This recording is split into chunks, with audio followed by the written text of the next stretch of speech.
Any questions for Dr. Rossetti? Can you shed some light on vaping? That's a new trend with the new generation. How does it affect, and do we have any screening for vaping? We do not have a screening for vaping as of now. With the lung cancer, it's less known, but vaping can cause other lung diseases, including inflammatory situations that can be fatal. In especially younger generation, there are concerns with that. But that is basically it works. Now we have pulmonologists here in the audience who might be able to shed more light on it. Dr. Asper is not here. No, our pulmonologist. But no screening so far. Thanks, that was a great talk. I had a question. I guess, in areas where you have more endemic fungal infections, etc., how does that affect screening? Because obviously you don't get false positives, you get new findings, but can cause some of the harms we think about with screening, anxiety, etc. From the southwest or further west. Are there any data in terms of how it impacts screening or how those findings, whether that impacts the effectiveness of screening? Sure. It obviously is a problem.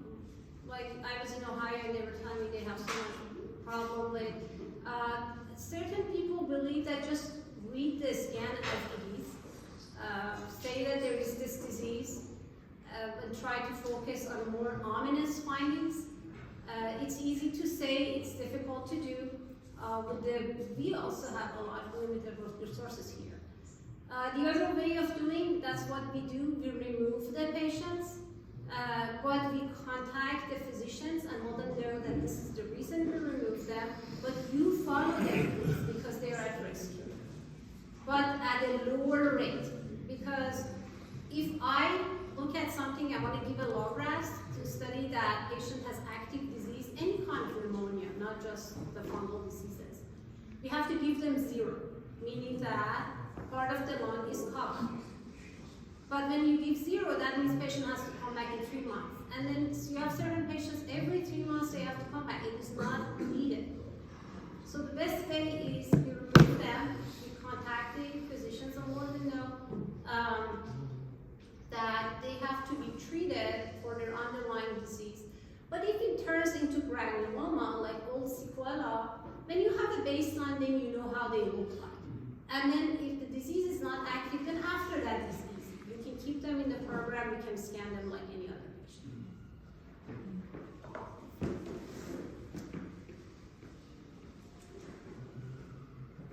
If you are a clinician, what kind of strings do you pull to convince your smoking patients to quit that? Okay, this is what we suggest. Usually we say, make it as visual as possible and as understandable.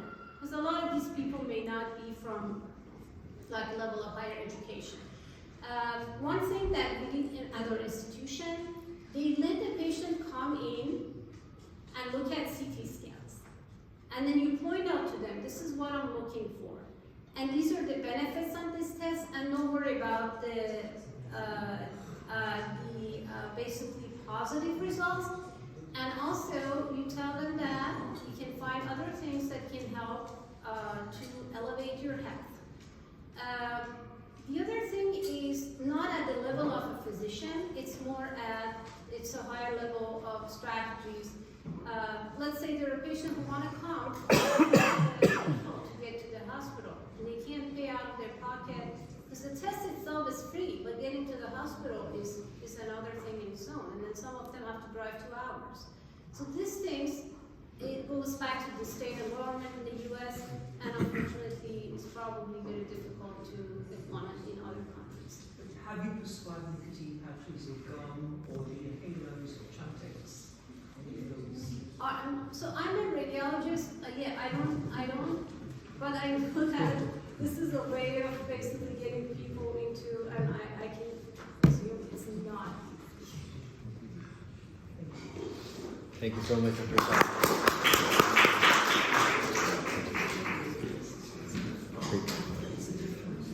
Our next speaker is Dr. Mohammed Hossein Chisti. Dr. Chisti is an associate professor at Oakland University, William Blumen School of Medicine, and he is a hematologist oncologist at Orwell Health with a focus on breast, lung, and oncological malignancies. Today he's going to help us decode the drifters and tell us how circulating DNA is redefining cancer care. Please welcome Dr. Chisti.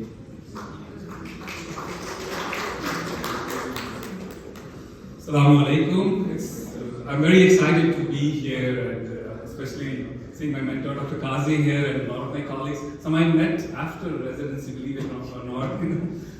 So it's great. And I see KASHMER coming a very long way, and every year I feel that the bar is going higher and higher. And thanks to the young team now, they're doing a wonderful job. And really, kudos to you guys. Great job.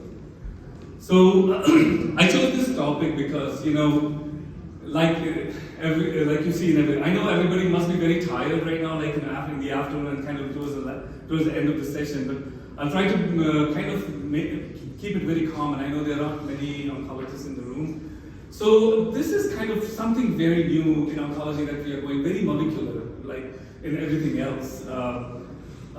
That's why I thought it would be good to talk about this topic. So decoding the drifters, these are like the circulating DNAs and how they are changing the cancer care. So this is an emerging precision oncology tool that is looking beyond the blood. So that's kind of trying to get information. You can see even now with the cancer screening, you might have seen the patients coming to you, can I have a Gallery test? Can I have this? And but it's kind of, that is very, very early in its in its role yet, but in oncology it's doing a great job. So what is circulating DNA? So basically, let's talk about liquid biopsy. So it's something that you just need a blood test. It's a non-invasive. It detects cancer-related information just from the blood sample. And you analyze the circulating, either you analyze the circulating tumor cells, like cells as whole, or circulating tumor DNA from the DNA itself. And then you analyze this and gives you a lot of information that is very useful and can be beneficial in changing the treatment. So then circulating DNA, these are basically the fragments of DNA that are released from the bloodstream by cancer cells. And then they are basically just part of the natural cycle. So they're just released once the cancer cell dies. So just to differentiate, what is this circulating cell-free DNA and tumor DNA? This research has been going on for a long, long time, basically. So what basically cell-free DNA is, whenever any cell dies, it releases DNA, but it's more of a noise when you look at the report. And this research, they are trying to infer some information. So there will be like a lot of DNA from the hematopoietic cells in the blood, but then that's not helpful usually. That doesn't give us a whole lot of information. However, when you look at the particular circulating DNA that is from the tumor cell, that is a small fragment of DNA, 143 to 145 base pairs, that is the one that is used for diagnosis, for checking the minimal residual disease, treatment response, and also even to look for the acquired resistance to the drugs. So basically, this circulating DNA is kind of the liquid biopsy. It is also the thing that we use for the next generation sequencing and also monitoring the disease.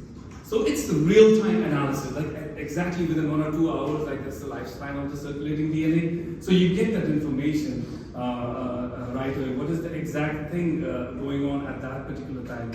So this DNA can be due to apoptosis, this can be due to either necrosis of the tumor that's going on, phagocytosis that releases this DNA, or even some just tumors secrete this DNA in real time. So what is the advantage? It's non-invasive, it's just a blood test.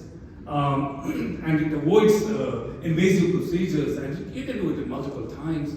And then you have early detection and diagnosis. So even from the get-go, you can get an idea. And then monitoring treatment response. When you start the patient on this particular drug, a chemotherapy or a targeted therapy, you don't have to wait for a CT for 3 months. You can do it every 4 weeks, 6 weeks, and see the trend, what's going on. And then also, once the patient is in remission, you can detect the recurrence. You do it every 3 months, 6 months, and you can have a lead time in in knowing whether the cancer is coming back or not. And then, importantly, personalized treatment. So you can personalize the treatment. It's more like, when you, patient-centric, right treatment for the right, mutation, so on and so forth. And then real-time monitoring, like we talked about. So blood versus tissue, just comparison, like a very simple thing, like biopsy is invasive. You don't always get a good amount of tissue. I can understand my colleagues. Sometimes they try their best to do the EBUS. We tell them do the 5 to 7 passes. Tissue is not there, then the quantity not sufficient to do the NGS. It can get very frustrating. Then you have heterogeneity of the tumor. So the tumor could be heterogeneous. It could be, you could biopsy a particular portion of the tumor that might not be the most aggressive, that might not be the pathognomic of how the tumor is going to behave. And then there's no assessment of the tumor load. You just do a biopsy. You don't know how much is the burden of the tumor. And then also in tissue biopsy, you utilize existing tissue processes and approaches, and you're begging the radiologist, you're doing this and that. There are a lot of logistics involved and delays. Whereas in circulating DNA, it's less invasive, serial testing. You can do it multiple times. It's just a blood test.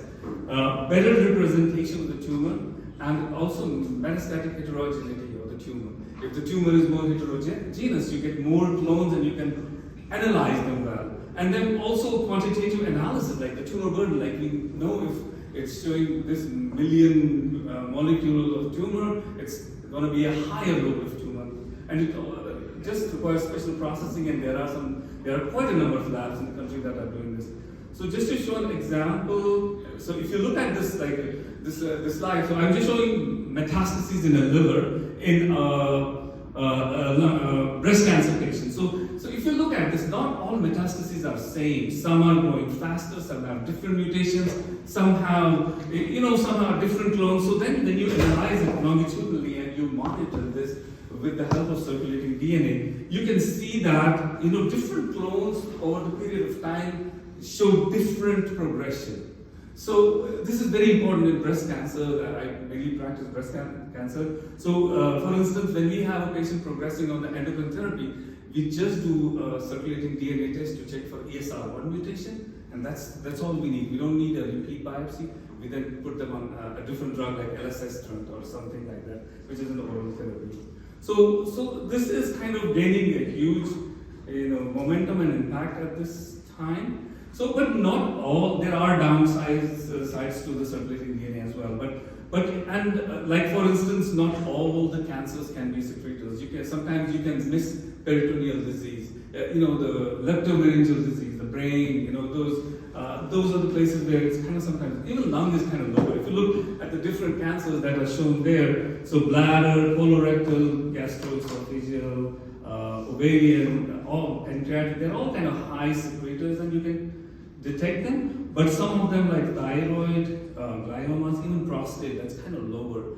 Unless prostate is an aggressive type, then you can check them as well.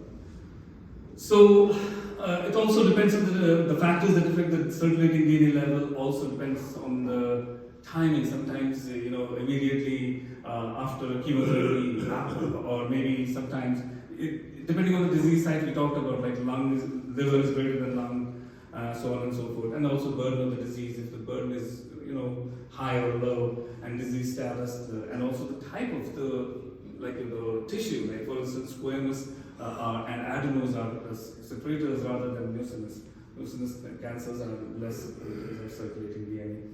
So therapeutic implications, like we talked about, in curative settings, where do we use it? Minimal residual disease. Like for instance, we cured a cancer, breast cancer, prostate cancer or something. You can use this as a tool to see if the cancer is coming back. So you check it every 3 months, every 6 months, and then subsequently you will have a lead time.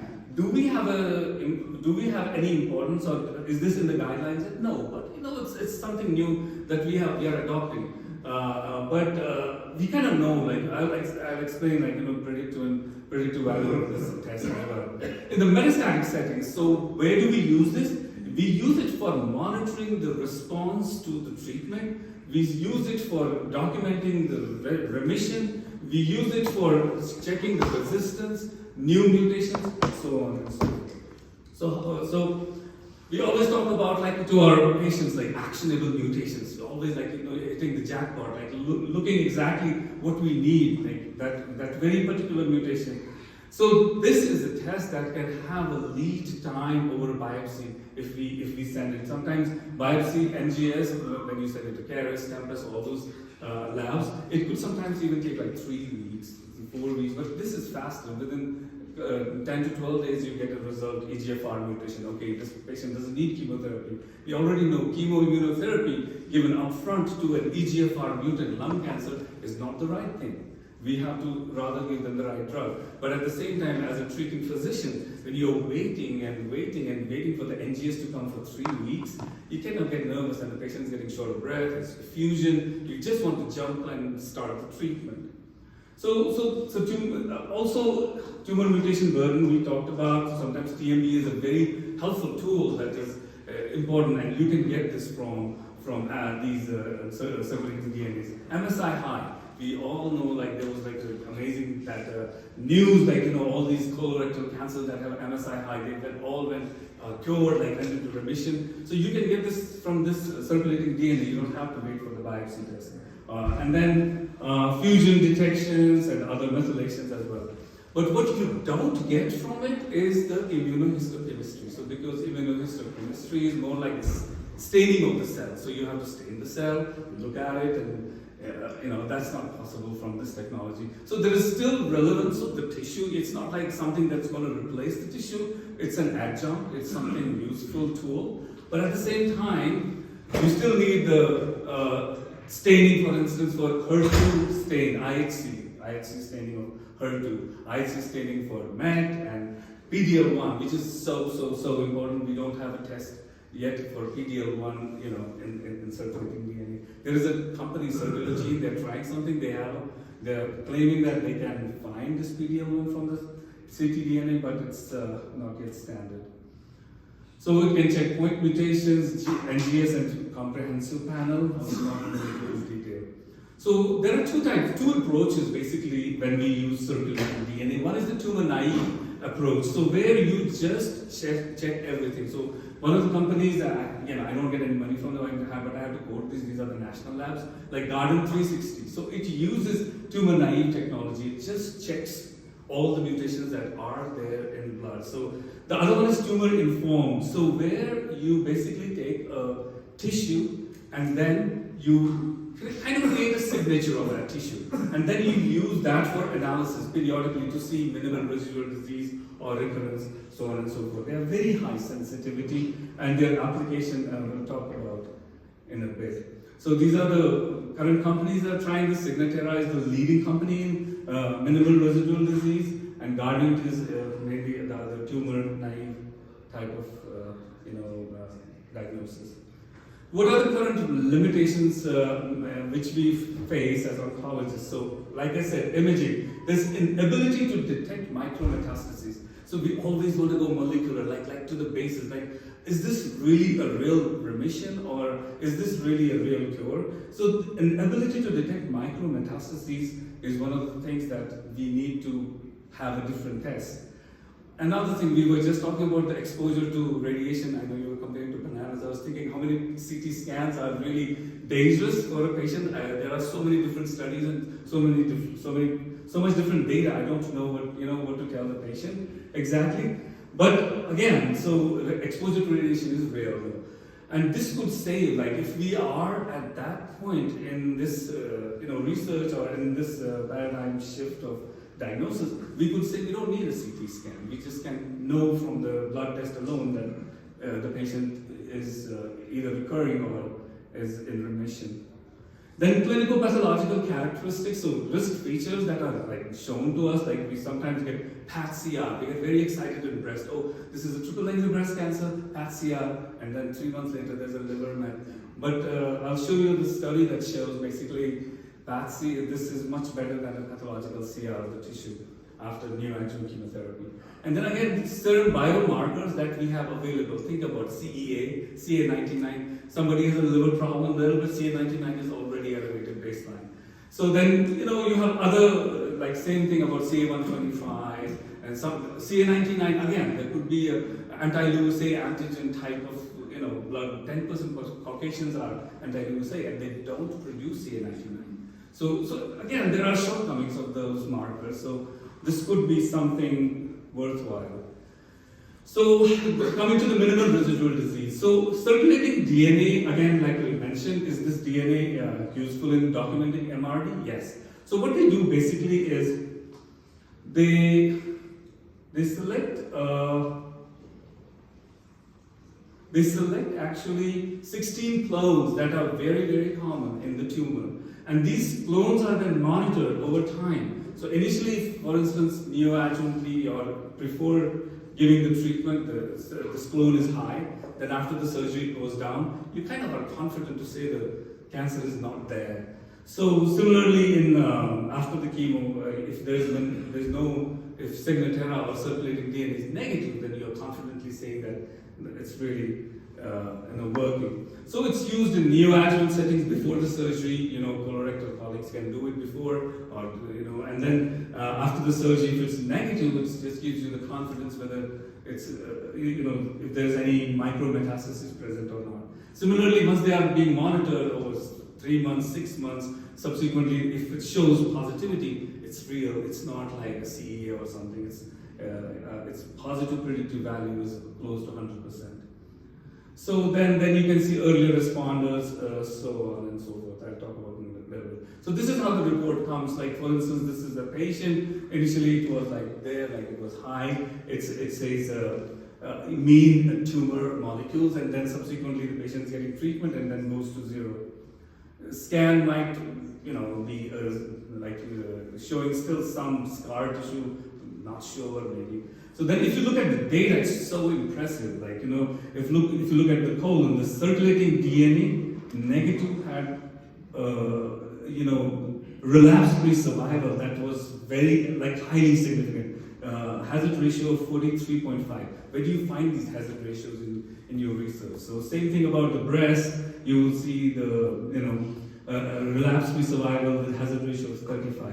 Essentially, if the DNA is negative, cancer is gone. That's what it basically shows. Same thing in bladder, same thing in esophageal, same thing in ovarian. And now insurances have started to cover it, and it's something that oncologists have started to adopt.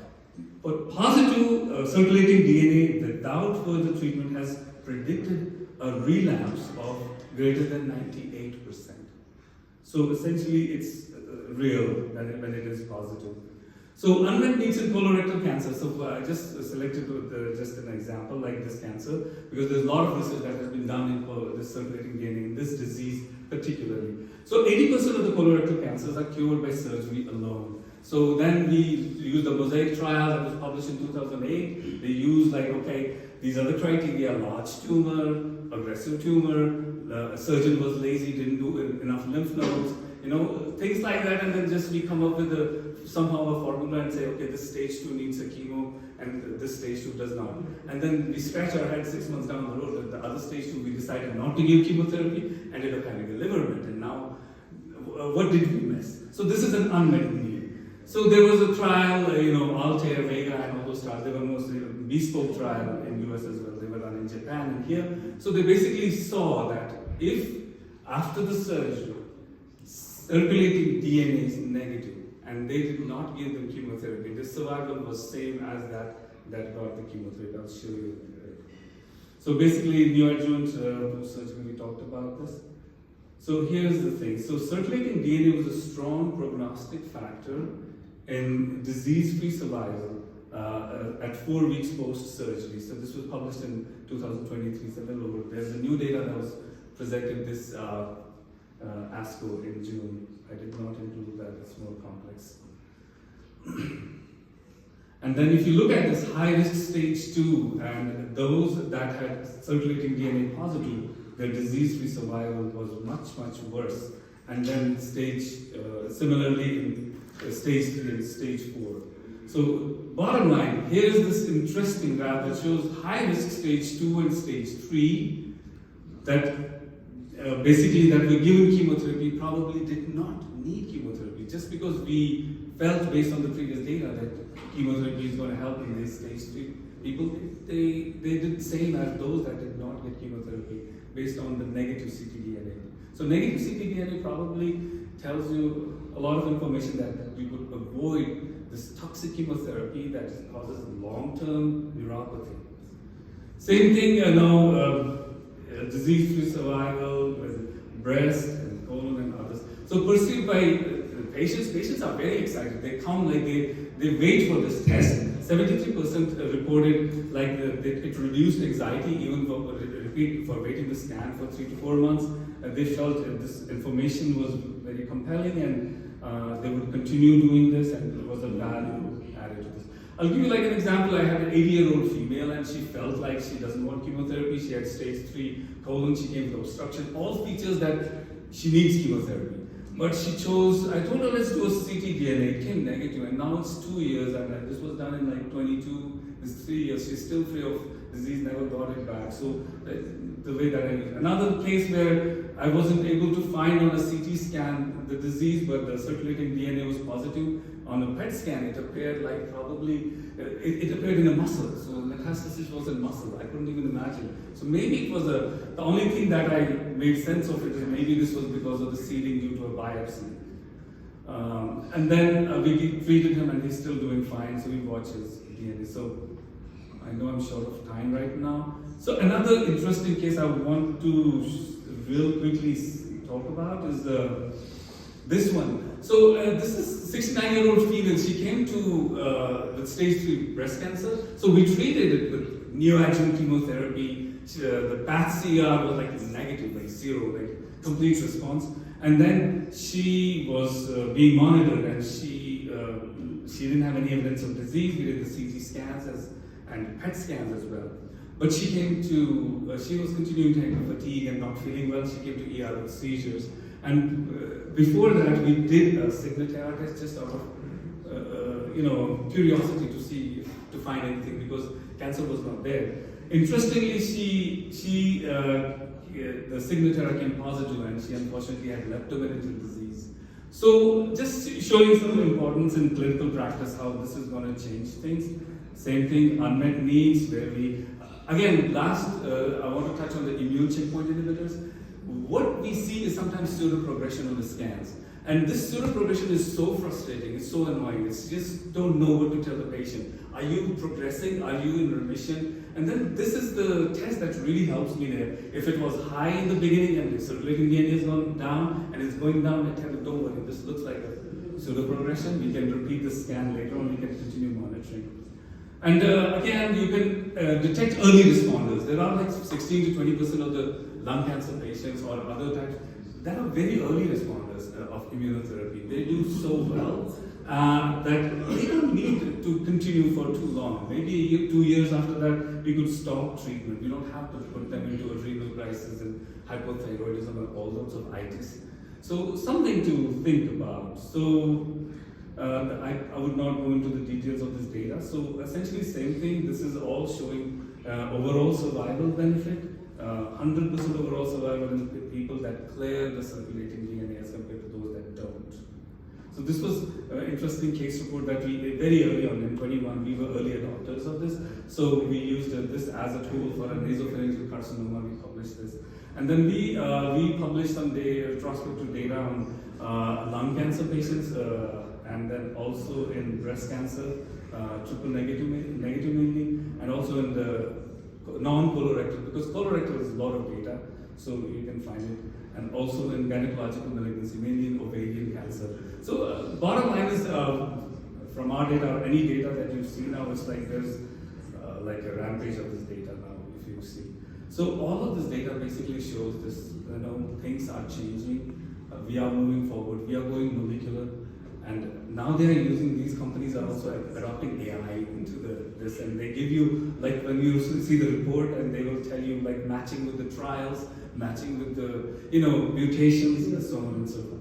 So in conclusion, ctDNA is a significant potential for treatment, MRD, surveillance, adjuvant, metastatic, and also checking the molecular markers, the actionable mutations, and also minimal residual disease, and knowing the dynamics and clone evolves and early on catch that clone and treat it. Thank you very much. I hope it was interesting. Thanks so much, Dr. Chisti, for the exciting presentation. Obviously, a very novel, new frontier in cancer surveillance and detection. Any questions for Dr. Chisti?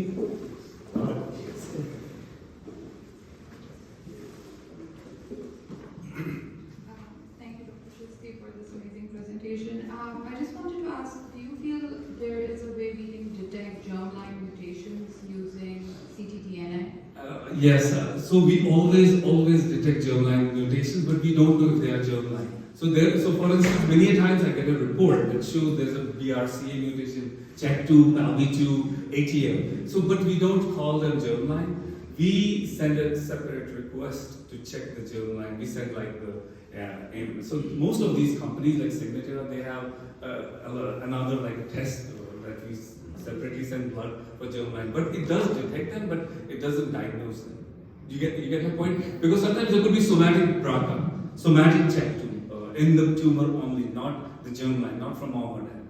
So then we send it germline testing, but once we get this positive. Thank you. Are we at a point where this modality will allow you to omit standard care adjuvant treatment if it's negative, or vice versa, give non-standard adjuvant treatment if it's positive, if otherwise surgical resection? You know, it's a very tricky question to answer because are we at a point to do it? We go by guidelines. Even if I know this patient would not need chemotherapy, but the NCCN guidelines don't yet adopt that. So it's kind of a little risky to say that.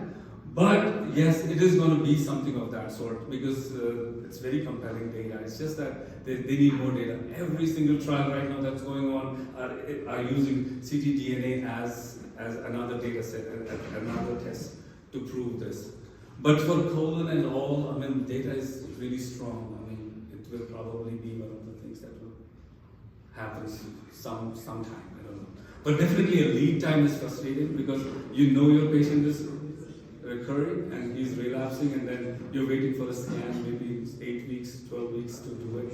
So if you have a patient right now who is completely resected, who has negative tumor markers, no imaging evidence of disease, minimal residual disease, but their ctDNA signal is high, would you push for systemic therapy?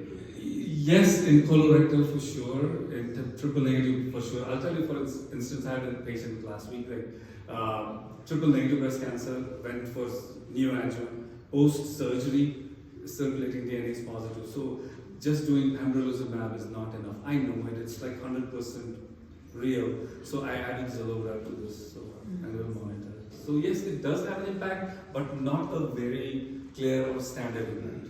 Everybody's using it, but just confused what to do. Wilson, thank you. That was an excellent talk.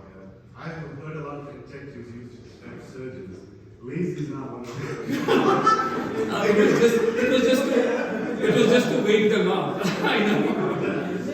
But you get surgeons that from the community sometimes they have 8 lymph nodes, 9 lymph nodes, 7 lymph nodes. That's not enough for me. So I'll piggyback off that question. Do you have a stage 2 colon cancer patient with no high-risk features, but ctDNA is positive? Would you offer chemotherapy? 100%. You will. I will 100%. The ctDNA is positive, I will not shy So away. no high-risk features, you don't have... I will 100% offer DNA. This is the real data.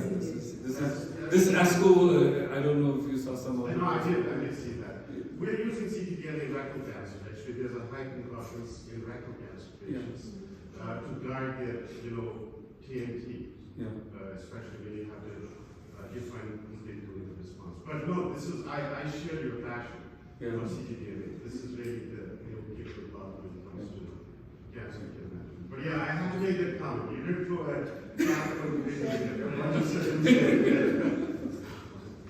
How often do you check these ctDNA?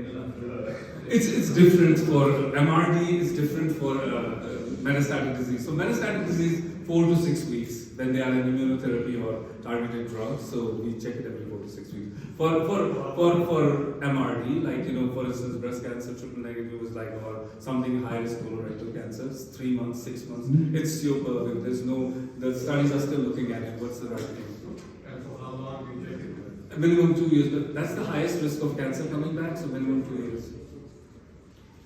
Motion, thank you. Great presentation and passion about your specialty and KASHMER, both appreciated. The similar question, is it available back home? I don't think so. No, recently somebody had asked, so no. How can something be done to make it available? They do have if you're asking like circulating DNA, I know if you have somebody that can afford it, they can send Guardian 360 for the mutations and all, yes. But monitoring the ctDNA monitoring, no. They just can send it. It usually comes to, I think Guardian 360 is a company from US, so they do it. Thank you, Mohsen. So I looked at all the cancers you talked about. At least for the GU cancers, the NCCN guidelines we sit on. I sit on one of the guidelines meeting, and it doesn't basically. There are no randomized controlled trials looking at putting this up there. The ESOM just published 2 papers in the last 1 year, but they are not completely validated to be used clinically. The FDA approval just hasn't gone through, right? It hasn't, so, but if you look at the data, M bigger 10, I am bigger 10, did you look at that? Yeah. So it's very, very compelling. So why would you give that patient chemotherapy or immunotherapy if the ctDNA is negative and they have overall survival of like 100%? Yeah, no, I don't think I'm arguing. What I'm saying is guideline-based, evidence-based. I mean, you guys sit on NCC and just approve it. No, that's why it's guidelines. Yeah. And in practice, it is not allowed yet in that level where every practitioner can use it. It has been academically done by a lot of people. No, we but do the it. biggest problem is All our oncologists, we have like 60 oncologists in our hospital, almost like yeah, but 70%. that doesn't mean anything. It has to be guidelines. Right. I mean, based on technically, at least from what I know from the task force for all circulating monitoring in oncology, a lot of the guidelines request or require randomized controlled trial, and especially the papers reported where the follow-up is 4 weeks to 3 months to 6 months. In a lot of cancers, doesn't really measure up to the standard. So I think that it's time. I don't think it needs to be in Kashmir yet because it still are not out there fully. More chances of kind of even here people abusing this versus abusing it. Just very quick comment of following on Bilal's point that probably there's a need for enhancing genetic testing in Kashmir. Yes. Not only this, it's very advanced, but very basic genetic testing. And I think what Khurshid is saying, it's, sometimes guidelines lag behind, but practice is always ahead. And there's always this lag, there's always this tension. And I think in the end you have to use clinical judgment to see what's best for your patient. Rather than blindly follow. Well, so here's the best gauge that we use in the United States. It's like whether the insurances approve it or not. So most of the insurances approve this testing in some cancers like colorectal, triple negative breast, and so on. So it is being used, and a lot of, I don't know most of the oncologists, a lot of oncologists use it already. It's a thing that is real and that's happening. The question is about the guidelines. It has to go through scrutiny, it has to have randomized trials and everything. So it's just, right now there's so much of research. This ctDNA is almost a part of every trial. So I won't be surprised, maybe another year or two, I won't be surprised if it will go.